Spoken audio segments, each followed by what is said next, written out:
మనం గత వారం విన్నాం యెహోవా వృక్షములు తృప్తి పొందుచున్నవి అని. మొదట దేవదారు వృక్షముల గురించి, లెబానోను దేవదారు వృక్షముల గురించి వాక్యం విన్నాం పోయిన వారం. ఈ వారం తుమ్మ చెట్టుల గురించి, సరళపు మ్రాను గురించి దేవునికి వాక్యం విందాం. తుమ్మ చెట్టు అనేది క్రీస్తు మానవత్వానికి సాదృశ్యంగా ఉంది. తుమ్మ చెట్టు ఎడారుల్లో, ఇసుక ఎడారుల్లో ఎక్కువగా పెరుగుతుంది, అడవుల్లో. దానిని మనుషులు చాలా తక్కువగా వాడతారు. దానితో గుమ్మాలు కానీ, దానితో మంచాలు కానీ, దానితో ఇంకా రకరకాల వస్తువులు కానీ ఎక్కువగా చెయ్యరు. కారణం ఏంటి అంటే, అది ఎంత చావగలిగిందైనా అది ఎక్కడో అరణ్యంలోకి వస్తుంది కాబట్టి దానికి అంత విలువను ఇవ్వరు. కానీ తుమ్మ చెట్టు చాలా మంచిది, చాలా విలువైనది.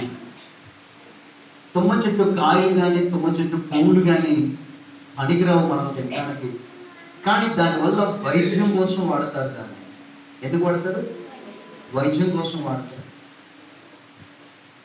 మేకలు కానీ, గొర్రెలు కానీ అవి తింటే వాటికి మంచి బలాన్ని, ఆరోగ్యాన్ని వస్తుందని చెప్పి చెప్తారు.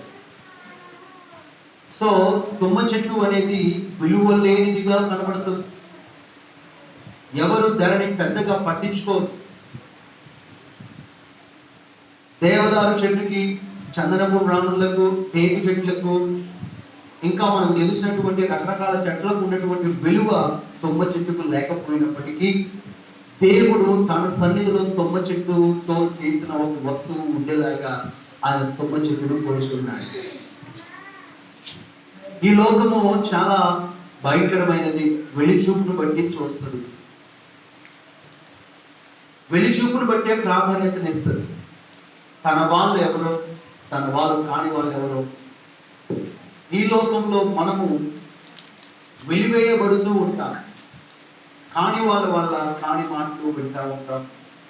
అయిన వాళ్ళ వల్ల కూడా కొన్నిసార్లు కాని మాటలు పడుతూ ఉంటాం.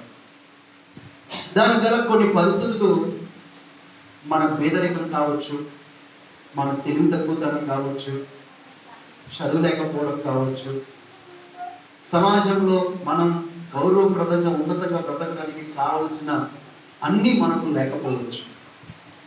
మనకు ఉన్నటువంటి దీన పరిస్థితి మనకు విలువ, ఘనత రాకుండా చేస్తుంది.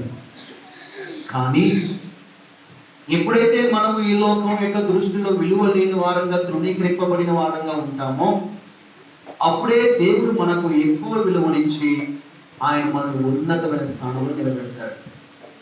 నిజానికి లోకం మనల్ని తృణీకరించినప్పుడు, ద్వేషించినప్పుడు మీరు ధన్యులు అని ప్రభు చెప్పారు. కాబట్టి మనము కూడా తుమ్మ చెట్టులాగా, అన్ని చెట్లలో తృణీకరింపబడిన చెట్టులాగా ఉన్నప్పటికీ ప్రభు మనల్ని ఒక శ్రేష్టమైనటువంటి ఆ సన్నిధిలో ఒక మంచి స్థలాన్ని ఇచ్చి మనల్ని ఆయన ఫలింప చేస్తూ ఉన్నాడు.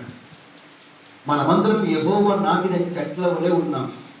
మనమందరిని ఎవరు నాటారు? ఈ భూమి మీద ఈ తుమ్మ చెట్టును నాటింది కూడా దేవుడే. ఎవరండి? దేవుడే తుమ్మ చెట్టును నాటారంట. యెషయా గ్రంథం 41వ అధ్యాయము 19వ వచనాన్ని చదువుకుందాం. చెట్లు లేని మెట్టల మీద నేను నదులను పారజేయుదును, లోయల మధ్యను ఓటలను ఉబ్బుగజేసేదను, అరణ్యమును నీటి మడుగుగాను, ఎండిన నేలను నీటి బొగ్గులుగాను చేసేదను. నేను అరణ్యములో దేవదారు వృక్షమును, తుమ్మ చెట్లను, గొంజి చెట్లను, తైల వృక్షములను నాటించెదను. అడవిలో తమాల వృక్షములను, సరళ వృక్షములను, నేరేడు వృక్షములను నాటెదను. ఆమేన్. చూసారా? నేరేడు చెట్టు గురించి, తుమ్మ చెట్టు గురించి, దేవదారు చెట్టు గురించి, సరళమాను గురించి, అలాగే గొంజి చెట్ల గురించి దేవుడు ఏమని చెప్తున్నారంటే నేనే వీటన్నింటినీ నాటాను అంటున్నాడు. చెట్లు ఏ రీతిగా రకరకాల జాతులకు చెంది ఉన్నాయో, రకరకాలుగా ఉన్నాయో, ఈ భూమి మీద మానవ జాతి కూడా రకరకాలుగా ఉన్నాయి. అవునా? కులం పేరిట, ప్రాంతం పేరిట, భాషల పేరిట, వారి యొక్క ఆచార వ్యవహారాల పేరిట ప్రజలు కూడా రకరకాలుగా ఉన్నారు. దేవుని యొక్క మహాకృపను బట్టి ఎవరు ఈ భూమి మీద పుట్టిన మానవుడైనా వాడు దేవుని వలన పుట్టిన వాడే. ఈ భూమి మీద ఉన్న ప్రతి మనిషిని పుట్టించిన వాడను నేనే అని ప్రభువు 100వ కీర్తనలో చెప్తూ ఉన్నారు. ప్రతి చెట్టును నాటిన వాడు ఆయనే. ప్రతి మనిషిని భూమి మీద పుట్ట చేసిన వాడు కూడా, పుట్టించిన వాడు కూడా ఆయనే. ఆయన ఒకదానికి ఎక్కువ విలువను, ఒకదానికి తక్కువ విలువను ఇవ్వలేదు. దాని పనిని బట్టి దాని ప్రాధాన్యతను దేవుడు దానికి ఇచ్చాడు. కాబట్టి ఏ సమయంలో ఏది వాడబడాలో ఆ సమయంలో అది వాడబడాలి.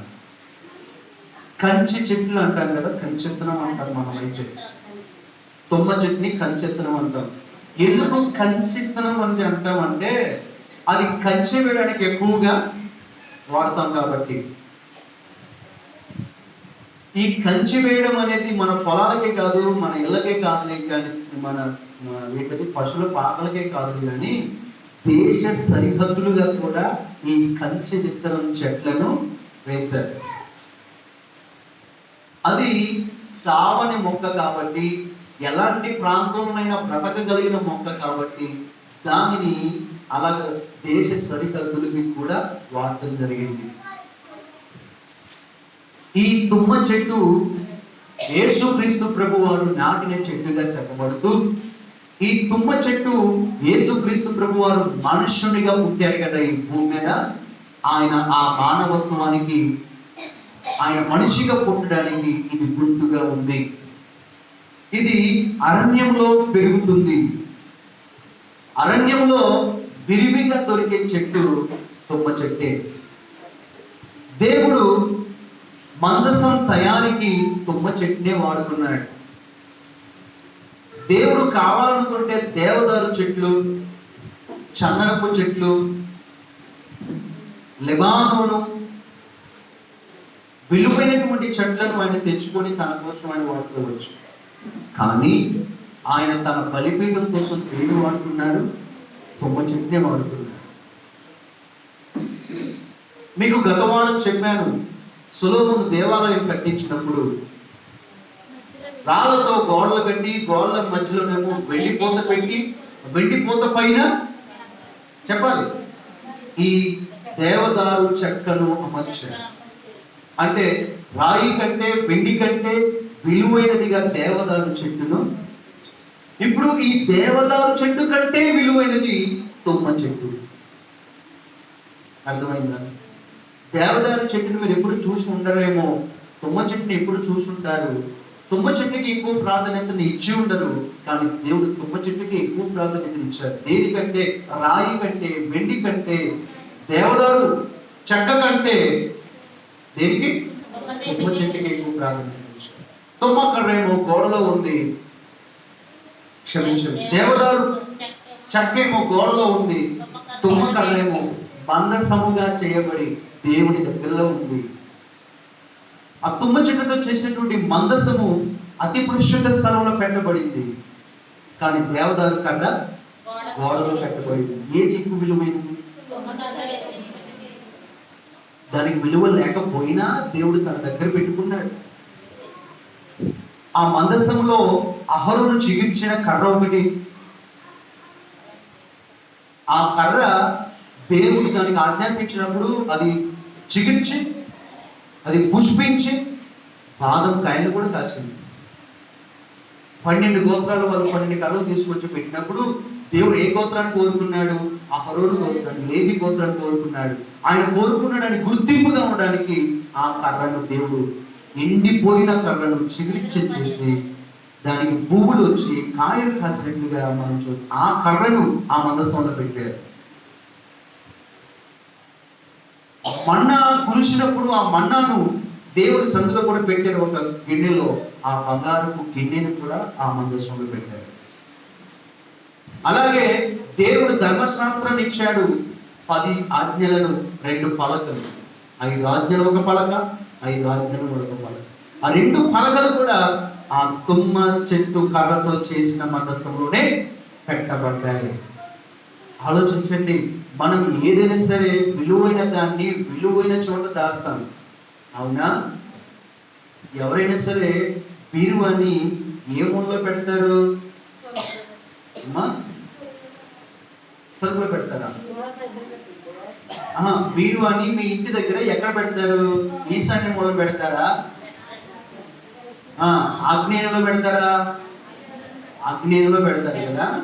అంటే అందులో ఆ ఎత్తైన ఇంటికి ఎక్కడైతే ఎక్కువ ప్రాధాన్యత ఉందో ఆ మూల పెట్టి బీరువాని, ఆ బీరువాలో బంగారం, ఆ బీరువాలో డబ్బులు, ఆ బీరువాలో పట్టు చీరలు కదా, ఆ బీరువాలో విలువైనటువంటి వస్తువులు పెడతారు. విలువైన చోట విలువైన వస్తువులు పెడతారు, గొప్ప చోట పెడతారు. ఆలోచించండి, అత్యంత విలువలేని చెట్టుతో చేయబడినటువంటి మందసములో అత్యంత విలువైన వస్తువులు పెట్టుట ద్వారా ఆ తుమ్మ కర్రకు ఎక్కువ విలువ వచ్చింది. హల్లెలూయా, హల్లెలూయా. ఈ మట్టి దేహానికి యేసుక్రీస్తు ప్రభువారి ఆత్మ లేకపోతే విలువ లేదు. ఈ మట్టి దేహానికి విలువను ఇవ్వడానికి క్రీస్తు ప్రభువు తన ఆత్మను మనలో ఉంచారు.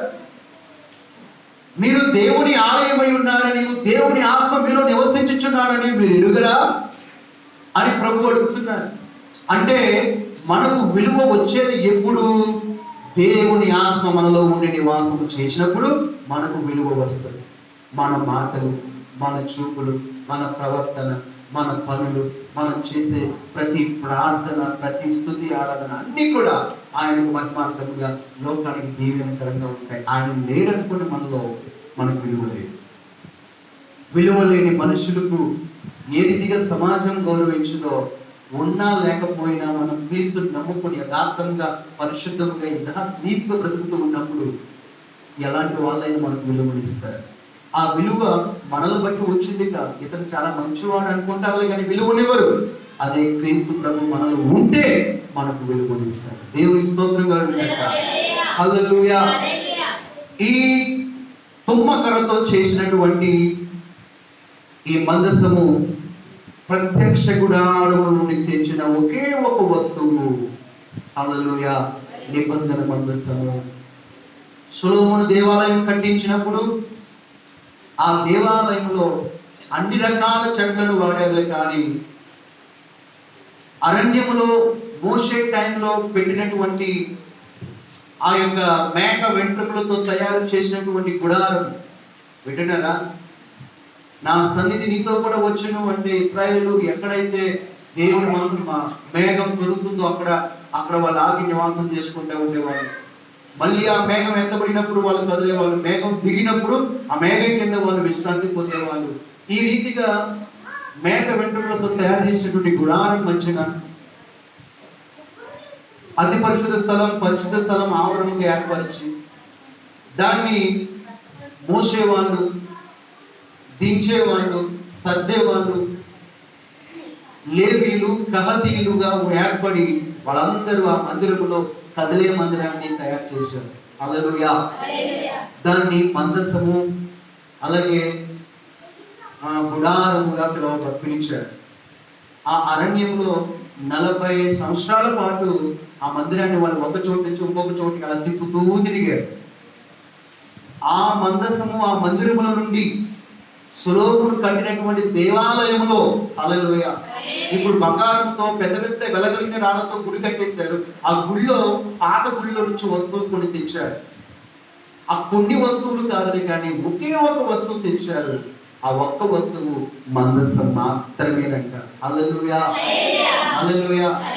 పాత గుడిలో నుంచి మనం కొత్త గుడిలోకి వచ్చినప్పుడు ఆ పాత గుడిలో ఉన్న వస్తువులన్నీ తెచ్చేస్తాం కదా, కానీ సొలొమోను అన్ని బంగారంతోనే, మేలిమి బంగారంతో తెచ్చాడు. కాబట్టి ఏది పాత మందిరం నుంచి తీసుకురాలేదు కానీ ఒకే ఒకటి తీసుకొచ్చాడు. ఆ ఒకటి ఏంటి అంటే తుమ్మకర్రతో చేయబడిన మందసం మాత్రమే ఈ పెద్ద అతి విలువైన మందిరంలోకి తీసుకొచ్చి పెట్టారు. ఇవి ఏ వస్తువుకు లేని ప్రాధాన్యత తుమ్మకర్రతో చేసిన మందసానికి మాత్రమే ప్రాధాన్యత ఇవ్వబడింది. పాత మందిరంలో వస్తువులు ఏమీ తీసుకురాలేదు, కానీ మందసం మాత్రమే తీసుకొచ్చి ఆ గుళ్ళో పెట్టడం జరిగింది. అంటే ఆ తుమ్మకరతో చేసిన మందసం ఎంత విలువైనదో ఒకసారి ఆలోచించండి. ఈ రోజున మనము కూడా, దేవుడు చెప్పారు పత్రికల్లో, మీ క్రియలు మీ వెంట వస్తాయి అని. ప్రకటన గ్రంథంలో ప్రభు చెప్పారు, ఎవరి క్రియలను బట్టి వారికి నేను తీర్పు తీరుస్తానని. కాబట్టి మనము కూడా పరలోక రాజ్యానికి చేరాలి అంటే మన శరీరం రాదు, కానీ మనం చేసేటువంటి క్రియలు అక్కడ సాక్షులుగా వస్తాయి. పాత మందిరంలో నుండి అన్ని వస్తువులు రాలేదు, కానీ మందసం ఎలాగే ఒక్కటే వచ్చిందో అలాగే మన ఆత్మ విలువైనది, మన ఆత్మ పరలోక రాజ్యానికి చేరేదై ఉన్నది. ఈ తుమ్మకర్ర అరణ్యంలో పెరిగి నరకబడి పరలోక దేవాలయాన్ని నిర్మించేలాగా సృష్టింపబడింది. యేసుక్రీస్తు ప్రభువు మానవునిగా ఈ లోకానికి వచ్చి, మానవునిగా ఆయన 33 సంవత్సరాలు బ్రతికి, ఆయన మరణించి మరలా పరలోక రాజ్యానికి వెళ్ళినట్లే తుమ్మకర్ర కూడా అరణ్యంలో పెంచబడి, ఎక్కడ? అరణ్యంలో పెంచబడి, అక్కడి నుంచి నరకబడి, అది అక్కడి నుంచి మోసుకొని వచ్చి దాన్ని మందసంగా తయారు చేసి మందిరంలో పెట్టినట్లే, హల్లెలూయా, ప్రభు అయిన యేసుక్రీస్తు వారు కూడా శిలువ శ్రమలను అనుభవించి గొల్గొతా కొండపై మరణించి అక్కడి నుంచి పరలోక దేవాలయానికి వెళ్ళారు. ఆమేన్. మనము కూడా ఈ లోకం అనే అరణ్యంలో బ్రతుకుతున్నాం. ఈ లోకం అనే అరణ్యంలో ఒకనొక రోజున మనం మరణిస్తాం. మన శరీరాన్ని మట్టికి చేసి మన ఆత్మను దేవుని రాజ్యానికి అప్పగించినప్పుడు మన ఆత్మ కూడా ఎక్కడికి వెళుతుంది? దేవుని రాజ్యంలో ఆయన చెంతకు వెళుతుంది. అరణ్యంలో ఉన్న తుమ్మ మందిరంలో ప్రధానమైన స్థానంలోకి వచ్చినట్లే ఈ భూమి మీద విసిగి వేసారిపోయి పాపంలో శాపంలో నశించిపోయిన మనం ఆయన కుడి ప్రక్కనకు వెళ్ళినప్పుడు మనకి ఎంత ధన్యత, ఎంత గొప్ప భాగ్యం దొరుకుతుందో తెలుసా? ప్రతి తుమ్మ చెట్టును కూడా దేవుడు ప్రేమించాడు. ఈ భూమి మీద తుమ్మ చెట్టులాగా విసర్జింపబడిన మనలందరినీ ఆయన ప్రేమించాడు. తుమ్మ కర్రతో చేసిన మందసానికి వచ్చిన విలువ ప్రతి మానవునికి ప్రభు ఇవ్వాలని కోరుకుంటున్నాడు. మనమందరం విలువైన వాళ్ళమే. మందసము ప్రముఖమైన స్థానంలో ఉంచబడింది, కానీ అది తుమ్మ కర్రతో చేయబడింది. మనమందరం ఈ లోకంలో పాపంలో శాపంలో నశించిపోయే వాళ్ళం, కానీ ప్రభు మనలందరినీ కూడా తీసుకొచ్చి ఇక్కడ గుళ్ళో పెట్టారు. ఇంకా మనకంటే మనుషులు గోలుమంది ఉన్నారు, వాళ్ళు ఎవరిని దేవుడు పిలవలేదు. ఒలివ చెట్టుని తీసుకురాలేదు, సరళ చెట్టును తీసుకురాలేదు మందిరంలోకి, చందనపు చెట్టును తీసుకురాలేదు, ఖర్జూరపు చెట్లను తీసుకురాలేదు, మరి ఏ చెట్లను తీసుకురాలేదు, కానీ తుమ్మ కర్రతో చేసిన మందసాన్ని మాత్రమే సొలొమోను దేవాలయంలోకి తీసుకొని రావడం ఎంత గొప్ప ధన్యత ఆ తుమ్మ చెట్టుకి. ఆలోచించండి, నన్ను ఎవరు పట్టించుకుంటారు, నేను ఎవరికి ఫలింపుగా ఉంటాను, ఎవరికి మేలుకరంగా ఉంటాను, నా వల్ల ఎవరికి ఉపయోగకరంగా ఉన్నాను, నేను నా వల్ల ఏమవుతుంది అని మనల్ని మనం తగ్గించుకుంటూ మనకంటే గొప్పవారి విషయంలో మనం బాధపడుతూ ఉన్నప్పుడు ప్రభు అంటున్నాడు కదా, ఎవరికీ లేని విలువను నేను నీకే ఇస్తున్నాను. నీవు నా కొరకు యథార్థంగా ఉన్నట్లయితే, నీవు నాకు ప్రధానం చేయబడిన బిడ్డవైతే నీవు నా కుడి ప్రక్కన ఉంటావని ప్రభు చెప్తూ ఉన్నాడు. ఎడారి ఇసుక లోపల పూకుటి వేళ్ల మూలముగా తుమ్మ చెట్టు బాగా పెరుగుతుందంట. తుమ్మ చెట్టుకి వేర్లు విస్తారముగా వ్యాపిస్తాయంట. ఆ వేళ్ళు లోపలికి పెడతాయంట. తుమ్మ చెట్టు చాలా చావగలిగి ఉంటది. దాని కర్ర అంత తేలిగ్గా ఎరగదు, అన్నా కదా. దాని ముళ్ళు ఇంకా బలంగా ఉంటది. అది ఒక్కసారి మన ఒంట్లోకి దిగిందంటే కారులోకి కనీసం 10 రోజుల నొప్పి బాగా తీపి వస్తుంది, అవునా కదా. నాకు గుచ్చుకున్న అనుభవాలు ఉన్నాయి, ఎందుకు చెప్తున్నా. తుమ్మ చెట్టు చాలా బలమైనది. ఎందుకు అంత బలమైనది అంటే దాని వేరు ఎక్కడెక్కడికో పోయి అక్కడ నుంచి బలాన్ని తెచ్చి ఈ చెట్టుకి ఇచ్చింది. కాబట్టి ఈ చెట్టు బలమైనది అయింది. అలాగే యేసుక్రీస్తు నందు ఉన్న మనము కూడా చాలా బలమైన వాళ్ళం. ఆమేన్. ఒక మాదిరి బలహీనతలకు, ఒక మాదిరి సమస్యలకు, చిన్న చిన్న కష్టాలకు, భయాలకు బెదిరిపోయే వాళ్ళం కాదు మనం. మన విశ్వాసము దేవుని పైన, మన నమ్మకం క్రీస్తు పైన. మనం ఏ సమస్యనైనా ప్రార్థన ద్వారా పోరాడి గెలవగలము. దేవుడు మనకు అత్యంత శక్తినిచ్చాడు. నా నామమును మీరు నన్నేమడిగిన మీరు పొందుకుంటారు అని ప్రభు చెప్పాడు. హల్లెలూయా. ఎవరి నామంలో నుండి? ఏ వ్యాధి అయినా, ఏ రోగమైనా యేసుక్రీస్తు నామములో పోతపడవలసిందే. చివరికి మరణమైనా ఓడిపోవలసిందే. అంతటి శక్తిని యేసు నామం వల్ల మనం పొందుకున్నాం. అవునా? అవునండి. ఈ లోకంలో ఉన్న వాళ్ళకు ఆ నామము లేదు కాబట్టి వాళ్ళకి ఆ శక్తి లేదు, వాళ్ళకి ఆ బలం లేదు.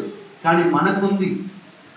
తుమ్మ చెట్టు బలం పోకటి వేళ్ల ద్వారా వస్తుంది. క్రైస్తవునికి బలం క్రీస్తు అనే రహస్యమైన ప్రార్థన నుండి వస్తుంది. అందుకే ప్రభు చెప్తూ ఉన్నాడు, నువ్వు ఎప్పుడు బలహీనుడవో అప్పుడే బలవంతుడు. నీ శక్తిని నువ్వు నమ్మకుండా ఉన్నప్పుడు నువ్వు బలవంతుడవు. క్రైస్తవు నీ టాలెంట్ నువ్వు నమ్మకుండా ఉన్నప్పుడే నువ్వు టాలెంట్ కలిగిన వ్యక్తివి. ఎందుకంటే నిన్ను నువ్వు నమ్ముకోక క్రీస్తుని నమ్ముకున్నావు కాబట్టి, క్రీస్తు నమ్మదగిన వాడు కాబట్టి నిన్ను ఆయన ఉన్నతమైన స్థానంలో ఉంచుతాడు. శక్తి చేత కాగనేను, బలముతో నీది కాగనేను. శక్తి చేత కాగనేను,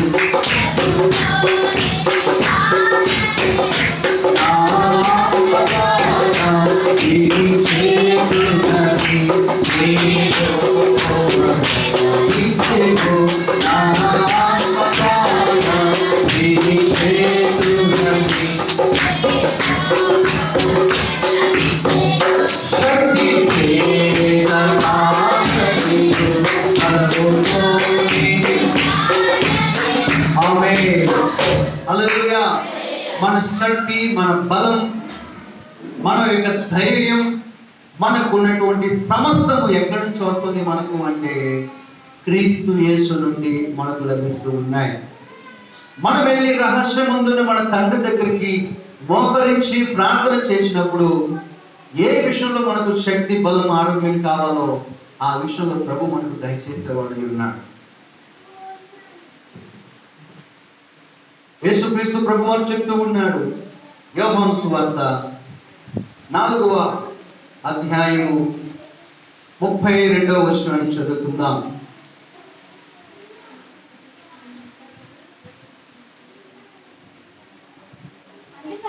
అందుకాయన భుజించుటకు నీకు తెలియని ఆహారము నాకున్నదని వారితో చెప్పగా.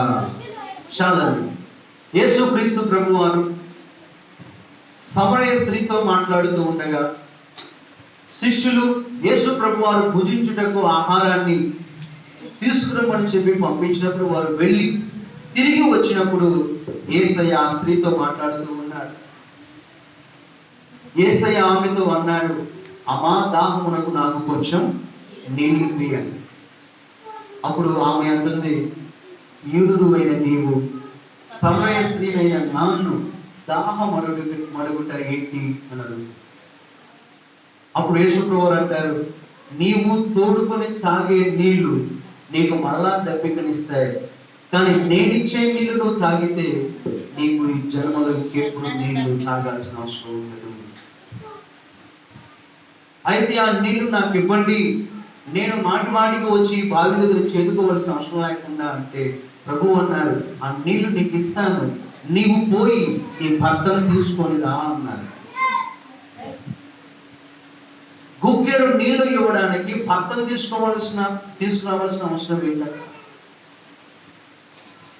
ఆమె అంటుంది, నాకు భర్త లేడు. యేసు ప్రభువు అంటున్నారు, అవును, నువ్వు నిజమే చెప్పుకున్నావు. ప్రభు దగ్గర నుంచి ఏదైనా మనం పొందుకునేటప్పుడు మన గత స్థితిని, మన ప్రస్తుతపు స్థితిని, మన నిజ స్థితిని ఆయన దగ్గర ఒప్పుకోవాలి. ఆయన ఒప్పింప చేసినప్పుడు మనం ఒప్పుకోవాలి. కొంచెం నీళ్ళు ఇవ్వండి, నేను పదే పదే రాకుండా అంటే యేసయ్య అంటున్నారు, నీ భర్తను తీసుకొని రా. ఆలోచించండి ఒకసారి. కొంచెం మంచినీళ్ళు ఇవ్వడానికి భర్త కావాలా? కానీ యేసయ్య ఇచ్చే నీళ్లు ఈ నీళ్లు కాదు, ఈ వాటర్ కాదు. యేసయ్య ఇచ్చే జీవ జలములు ఆయన ఇస్తున్నారు. దేవునికి స్తోత్రం కలుగుగాక. హల్లెలూయా. జీవ జలము అనే నీళ్లు నేను ఇస్తాను నీకు, నీవు నీ భర్తను తీసుకుంటరా అంటే ఆమె అంటుంది, నాకు భర్త లేదు. నువ్వు నిజమే చెప్పావు అంటే ఒప్పుకున్నావు. నీకు 5 భర్తలుండిరి. ఎంతమంది? 5 భర్తలుండిరి. ఇప్పుడు ఉన్నవాడు కూడా అంటే 6వ క్యాండిడేట్ కూడా నీకు శాశ్వతం కాదు, వాడు కూడా నీ వాడు కాడు. అప్పుడు ఆమె దీనంగా తల వంచుకొని సత్యమే చెప్పిదివ్వలేను. నా జీవితం అంతా నా గత పాపములన్నీ నా ముందు నువ్వు పెడుతూ ఉన్నావు. నువ్వు ప్రవక్తవని నేను గ్రహించి ఉన్నాను. ప్రవక్తకు తప్ప ఒకరి జీవితం మరొకరికి ఎలా తెలుస్తుంది? నా జీవితం గురించి నువ్వు క్షుణ్ణంగా చెప్పగలుగుతూ ఉన్నావంటే నువ్వు సామాన్యమైన వ్యక్తి కాదయ్యా అని ఆమె అంటుంది. అప్పుడు యేసుక్రీస్తు ప్రభువారు, నేనిచ్చే నీళ్లు నువ్వు తాగితే ఇంకొక 7వ భర్త నీకు రావాల్సిన అవసరం లేదు. నీ జీవితంలో ఇక పాపము చేసే పరిస్థితి లేకుండా నీవు సత్యాన్ని కనుగొని సంతోషంగా తృప్తి కలిగిన జీవితాన్ని జీవించగలవు అని ప్రభువు ఆమెకు తన వాక్యాన్ని బోధించారు. ఆమె దప్పిక తీరింది. ఒకరి తర్వాత ఒకరు, ఒకరి తర్వాత ఒకరు ఆ పాప రోత పాప జీవితంలో ఒకరి తర్వాత ఒకరిని మార్చుకుంటూ వస్తారు. అయితే క్రీస్తు ప్రభు ఏనాడైతే ఆమెకు పరిచయం అయ్యారో ఆనాటి నుండి మరలా ఇంకొక భర్త తన జీవితంలోనికి రావాల్సిన అవసరం లేకుండా దేవుడు తన దప్పికను తీర్చేశాడు. వ్యభిచారము అనేది తృప్తి లేని పాపం. ఏంటంటే తృప్తి లేని. ఆ పాపంలో ఎన్నిసార్లు నీవు ఉన్న మరలా మరలా మరలా అదే పాపము నీ జీవితంలో రిపీట్ అవుతావు. విగ్రహారాధన కూడా అటువంటిదే అని ప్రభువు దానికి దీనికి పోల్చుకు పెట్టారు. విగ్రహారాధన కూడా అంతే. నువ్వు ఏ చెట్టుకు మొక్కినా ఇంకో చెట్టు మిగిలిపోతుంది. నువ్వు ఏ రాయిని కొలిచినా ఇంకొక రాయి మిగిలిపోతుంది. నీ జీవితంలో ఎన్ని విగ్రహారాధన పనులు నువ్వు చేసినా నీకు తృప్తి అనేది లేదు. అయితే నా ప్రియమైన సహోదరి సహోదరులారా, యేసుక్రీస్తు ప్రభు దగ్గరికి వచ్చిన ఏ పాపి అయినా మరలా విగ్రహారాధన చేయగలడా? ఎప్పటికీ చేయడు. ఎవరి జీవితంలోనకైనా చివరి ఘట్టం, ఇక చివరి ఛాన్స్ అనేది యేసుక్రీస్తు ప్రభు వారే. ఆయన వచ్చిన తర్వాత మన జీవితంలో మరలా ఇంకొకరి వైపు చూడాల్సిన అవసరం ప్రభు రానివ్వడు, రాదు కూడా. ఎందుకంటే తృప్తి పొందిన వాడు ఇంకా నీళ్లు తాగలేడు. కడుపు నిండు వాడు ఇంకా మరలా ఆహారము తినలేడు. క్రీస్తు ప్రభు మనకు చాలిన ఆహారం, క్రీస్తు ప్రభు మనకు చాలిన, మనకు తృప్తినిచ్చే దప్పిక అయి ఉన్నాడు, నీళ్ళై ఉన్నాడు. అందుకే ఆయన అన్నాడు, నేనే జీవాహారమును, నేనే జీవాహారం. అలాగే అన్నాడు, నేనే జీవ జలమునై ఉన్నాను. జీవాహారమును జీవ జలమును నేనే. నన్ను తిని నన్ను త్రాగువాడు ఇకను దప్పిగొనకుండా ఆకలి లేకుండా జీవిస్తాడు అని ప్రభు చెప్పాడు. సమరయ స్త్రీ ఆ వాక్యాన్ని విని మారు మనసు పొందిన తర్వాత మరలా తన జీవితంలో ఏ పాపము చేయలేదు.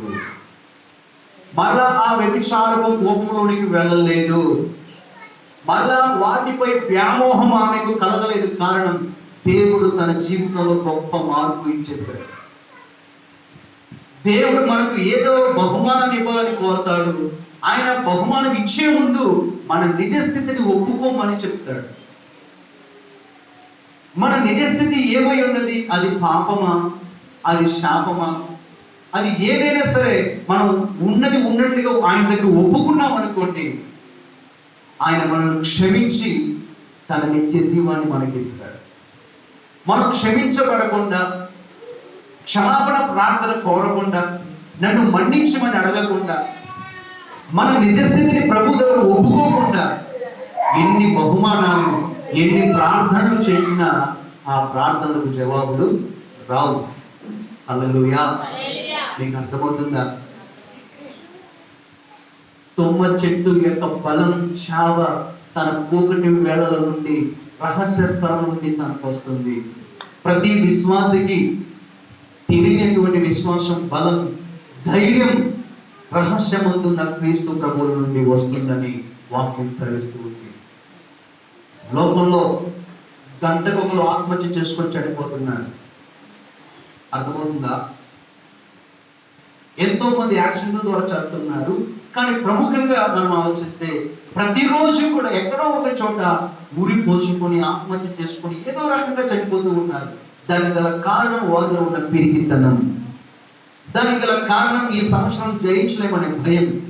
దానికి గల కారణం ఈ సమస్య నాకంటే బలమైంది, నేను దీన్ని జయించలేను అనేటటువంటి నిరాశ, నిస్పృహలు వారు చంపుకోవడానికి కారణమవుతూ ఉన్నాయి. కానీ ప్రపంచంలో ఏ ఒక్క విశ్వాసి కూడా మరణించడు, ఆ రీతిగా ఆత్మహత్య చేసుకోడు. కారణం, ఆత్మహత్య చేసుకునే అంతటి పిరికితనాన్ని ప్రభు మనల నుండి ఏనాడో తీసేశాడు. దేవునికి స్తోత్రం చెప్తాను. హల్లెలూయా. నేను మీకు పిరికితనము గల ఆత్మను ఇవ్వలేదు, ఇంద్రియ శక్తి కలిగిన, నిగ్రహము కలిగిన ఆత్మను ఇచ్చాను, కానీ పిరికితనం కలిగిన ఆత్మ నేను మీకు ఇవ్వలేదు అన్నాడు. అందుకే ఎలాంటి పరిస్థితి వచ్చినా దైవజనులతో చెప్పుకోవడం, ఏ పరిస్థితి అయినా ప్రభువు దగ్గర ఉపవాసం ఉండి ప్రార్థన చేయడం, ఏ పరిస్థితి అయినా విశ్వాసంతో కలిసి ప్రార్థన చేయడం ద్వారా మనం ప్రతి సమస్యను అధిగమించుచూ ఉన్నాం. ఆమేన్. హల్లెలూయా. మీ అత్తగారికి వచ్చినటువంటి సమస్య కూడా దేవునికి అసాధ్యమైంది. దానికోసం ఏం చేయాలి? ప్రార్థనే చేయాలి. ఎవరు ప్రార్థన చేయాలి? సంఘంతో ప్రార్థన చేయాలి. ప్రభువు తుడిచిపెట్టేస్తాడు అంతే. హల్లెలూయా. ప్రభువుకు అసాధ్యమైనది ఏది లేదు. ఈ నమ్మకమే మనల్ని ఈ లోకంలో బలవంతులుగా, శక్తివంతులుగా చేస్తుంది. ఈ నమ్మకం లోకానికి ఉందా? లేదు. ఈ నమ్మకం లోకానికి లేదు. ఈ నమ్మకం క్రైస్తవ బిడ్డలకు మాత్రమే ఉంది. క్రీస్తును కలిగి ఉన్న వాళ్ళకు మాత్రమే ఉన్నది. ప్రభువు చెప్తూ ఉన్నారు, మీకు తెలియని ఆహారము నాకున్నది. అవును, ఈ లోకంలో ఎవరికి తెలియని ఆశీర్వాదం, ఎవరికి తెలియని ఆహారం, ఎవరికి తెలియని జీవము మనకు తెలుసు. అది ఎక్కడ ఉంది? ఎక్కడ ఉంది? యేసుక్రీస్తు ప్రభువులో ఉంది. హల్లెలూయా, హల్లెలూయా, హల్లెలూయా. కాబట్టి మనం ఏం చేయాలి అంటే ఆయనకు సమీపముగా బ్రతకాలి, ఆయనతో సహవాసం చేయాలి. ఆయనతో సహవాసం చేస్తే మనకు సమాధానం కలుగుతుంది. ఆయనతో సహవాసం చేస్తే మనకు ఆశీర్వాదం కలుగుతుంది. ఆయనతో సహవాసం చేస్తే దురాత్మ, చీకటి శక్తి, బంధకాలు మనల్ని అంటవు, మనం పరిశుద్ధంగా ఉంటాం. కాబట్టి ప్రతి ఒక్కరు కూడా ఈ లోకంలో తుమ్మ చెట్టును పోలి ఉన్నామని గ్రహించి, తుమ్మ చెట్టులాగా అందరి చేత తృణీకరింపబడుతున్నామని అనుకుని, క్రీస్తు ప్రభువు నన్ను తన సన్నిధిలో ఉన్నతమైన స్థానంలో పెట్టారు. నేను అక్కడ ఆయన బలిపీఠము వద్ద పిచ్చుకుల వలె, వాన కోవెల వలె ఆయనతో నేను నిత్య సహవాసం చేస్తాను అని ఆనందంగా బ్రతకండి. 84వ కీర్తన ఏం చెప్తుందో చూడండి. యెహోవా మందిర ఆవరణములను చూడవలెనని నా ప్రాణము ఎంతో ఆశపడుచున్నది, అది సొమ్మసిల్చున్నది. వింటున్నారా? మాయలోని ప్రాణం చిలకలో ఉన్నట్టు ఉందా? నిజంగా లేదు. ద్వారా చెప్తారంతే. మాయలోని ప్రాణం చిలకలో లేదు, చెట్టు త్వరలోనూ లేదులే. కానీ మన ప్రాణం, మన ఆశ దేని మీద ఉంటుందో మన మనసు అటే లాగుతూ ఉంటుంది. అవునే కదా? మా అమ్మాయికి ఒక హ్యాండ్ బ్యాగ్ కావాలంట. తన బైబిల్ పెట్టుకోవడానికి, కంచెలు పెట్టుకోవడానికి అది తెగిపోయిందంట. కాబట్టి పడుకున్నా, లేచినా, అర్ధరాత్రి అయినా, అర్ధరాత్రి టాయిలెట్కి లేచినా సరే, డాడీ ఎప్పుడు కొంటావు, డాడీ ఎప్పుడు వెళ్తావు, అమ్మ ఎప్పుడు కొంటావు. ఎందుకు? తన మనసు అంతా ఇప్పుడు దేని మీద ఉంది? హ్యాండ్ బ్యాగ్ మీద ఉంది. కాబట్టి ఏ క్షణమైనా దాన్నే కలవరిస్తాడు. ఇప్పుడు మన కలవరింపు కూడా ఏమై ఉండాలని వాక్యం సెలవిస్తూ ఉంది? మందిరం, మందిరం, మందిరం, మందిరం. లేచిన, పడుకున్న, ప్రయాణమైన, ఎక్కడ ఉన్నా, ఎక్కడికెళ్ళినా నా దేవుని మందిర ఆవరణంలో నేను ఉండాలి. నా దేవుని మందిర ఆవరణంలో నేను చూడాలి. ఆ మందిర ఆవరణంలో నేను విశ్రాంతి పొందాలి. నా దేవుని మందిరాన్ని నేను సంతోషంగా అనుభవించాలి అని సొమ్మసిల్లిపోతుందంట మనసు. ఏమైపోతుందండి? సొమ్మసిల్లడం అనేది ఎప్పుడు జరుగుతుంది చెప్పండి? సొమ్మసిల్లడం అనేది ఎప్పుడు జరుగుతుంది? బాగా నీరసం వచ్చేసేసి ఇక్కడ నిలబడలేని పరిస్థితి వచ్చినప్పుడు కొలి తిరిగి పడిపోతుంది. వినారా? మందిరం మందిరం మందిరం మందిరం మందిరం అని తిండి కూడా మానేయాలి. మందిరం మందిరం మందిరం అని తాళం కూడా మానేయాలి. మందిరం మందిరం మందిరం మందిరం అని నిద్రపోవడం మానేయాలి. అన్ని మానేసి ఆదివారం ఎప్పుడు వస్తుంది, ఆదివారం ఎప్పుడు వస్తుంది, ఆదివారం ఎప్పుడు వస్తుంది అని దామని పడిపోవాలి. అంత ఆశ ఉండాలి మనకి. వింటున్నారా? ఈ మందిరం ఆదివారం వచ్చేస్తుంది, ఏ ఊరు వెళ్దాం, ఏ హాస్పిటల్కి వెళ్దాం, కూర్చోలేవరా ఊళ్ళో ఉండలేవరా ఆయన, ఏదో ఒక ప్రయాణం ఎత్తుక్కోవాలి, ఏదో ఒక కారణం ఎత్తుక్కోవాలి అని వెతుక్కునే వాళ్ళు కూడా లేకపోతుంది. స్కూల్కి వెళ్ళే పిల్లలు స్కూల్ని ఎంత భయంకరంగా ఫీల్ అవుతారో, ఆదివారం వస్తే అల్ప విశ్వాసం కలిగిన అవిశ్వాసులకు కూడా మందిరం అంటే అంతే భయం ఉంటుంది. చిన్న కారణం దొరికినా చాలు, పాస్టర్ గారికి చెప్పుకోవడానికి ఏదో కారణం దొరికిందిలే, ఏదో ఒక్క దొరికిందిలే అని చెప్పి సాటిస్ఫై అయిపోయి మందిరం దూరం అయిపోతారు. కానీ నిజ విశ్వాసుల స్థితి ఎలా ఉంటుందంటే సొమ్మసిల్లిపోతుంది మందిరం దొరకకపోతే. జీవము గల దేవుని దర్శించుటకు నా హృదయమును నా శరీరమును ఆనందముతో కేకలు వేచి ఉన్నది. హల్లెలూయా హల్లెలూయా. బైబిల్ పట్టుకుని విశ్వాసులు గుళ్ళోకి వస్తా ఉంటుంటే వాళ్ళని చూచిన వెంటనే మన మనసు ఎలా ఉండాలి? వృద్ధులు కేకలు వేయాలి. నేను కూడా త్వరగా వెళ్ళాలి, నా దేవుణ్ణి ఆరాధించాలి, నా దేవుణ్ణి గణపరచాలి, మహిమపరచాలి అనే తృష్ణ మనలో కలగాలి. దేవునికి మహిమ కలుగుగాక. హల్లెలూయా. రోషం కావాలి, మందిరానికి రావాలి. ఒక అబ్బాయికి వందనాలు చెప్పడం అంటే బాగా ఇష్టం అంటారు. కాబట్టి ఆ అబ్బాయి తల్లిదండ్రులు నేర్పించారు కాబట్టి ఎవరి దగ్గర అయినా ముందు వందనాలు చెప్పేస్తున్నాడంట. ఒక రోజున తమ ఇంటి దగ్గర నుంచి చెత్తను తీసుకుని వెళ్ళడానికి చెత్త ఎత్తే వాళ్ళు వచ్చారంట. వాళ్ళకు కూడా వందనాలు అంకుల్ అని చెప్పాడంట.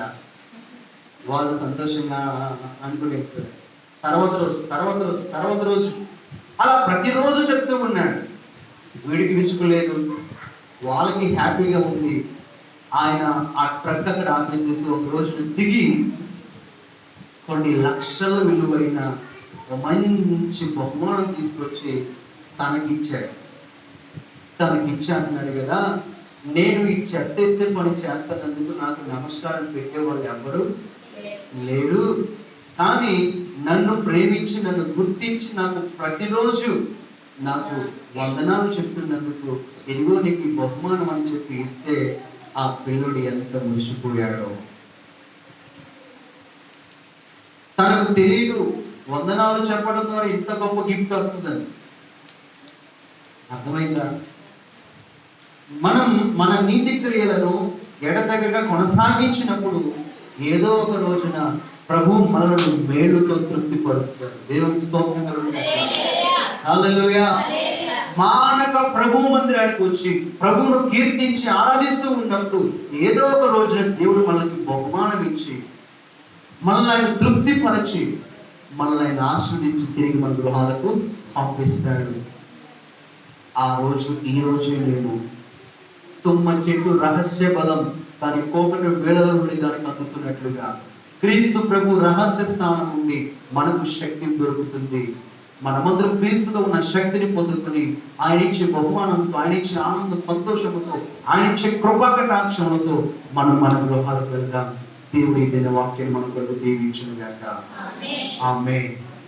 దేవదారు, సరళ, చందన, ఇంకా ఒలీవ, ఖర్జూరము ఇలాంటి విలువైన చెట్లకు లేని గొప్ప భాగ్యం దేనికి దొరికింది? తుమ్మ చెట్టుకు. ఈ రోజున లోకంలో ఎంతో మంది గనులైన వారు ఉన్నారు. వాళ్ళెవ్వరికి లేని గొప్ప భాగ్యము దేవుని సన్నిధిలో దానికి దగ్గరగా కూర్చొని జాగ్రత్తగా వాక్యం విని ఆయనలో ఆనందించే భాగ్యం ప్రభువు నీకు ఇచ్చాడు.